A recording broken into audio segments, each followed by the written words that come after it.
السلام علیکم ورحمۃ اللہ وبرکاتہ۔ ناظرین و سامعین، مادر علمی دارالعلوم دیوبند نے جدید داخلے کے امیدواروں کے لیے ایک بڑا اعلان کر دیا ہے۔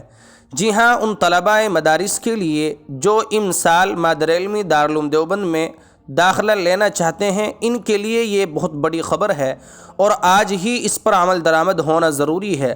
چنانچہ مادر علمی دارالعلوم دیوبند کے دارالاقامہ کے ناظم اعلیٰ حضرت مولانا مفتی منیر الدین صاحب نقشبندی استاد حدیث دارالعلوم دیوبند نے دارالعلوم دیوبند کے لیٹر پیڈ سے یہ اعلان کیا ہے کہ جدید داخلے کی تیاری کے لیے آنے والے طلباء دارالعلوم میں قیام کے لیے دفتر دارالاقامہ سے قیام کا فارم آج یعنی 21 شعبان المعظم 1445 ہجری سے ہی حاصل کر لیں اور فارم کو پر کر کے دفتر دارالاقامہ میں جمع کرا کر اجازت نامہ حاصل کر لیں۔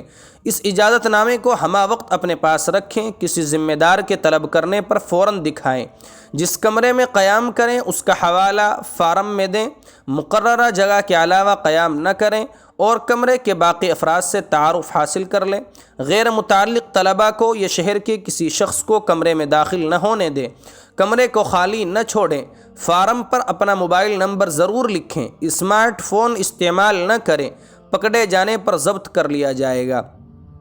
نوٹ کے طور پر یہ بات بھی لکھی ہے کہ فارم حاصل کرنے کے وقت 3 بجے سے 4:30 بجے تک رہے گا۔ اب ہمارے سامعین و ناظرین جہاں بھی ہوں اور ان کے متعلقین و محبین امسال دارالعلوم دیوبند میں داخلے کے امیدوار ہوں تو وہ ضرور آج ہی دیوبند کا رخت سفر باندھیں اور اگر دارالعلوم میں تیاری کرنا چاہتے ہیں تو اس اعلان کے مطابق عمل کریں۔ شکریہ، جزاکم اللہ خیرا و احسن الجزاء۔ آپ یہ خبر سن رہے تھے بزم تھانوی یوٹیوب چینل کے تاریخی پلیٹ فارم پر۔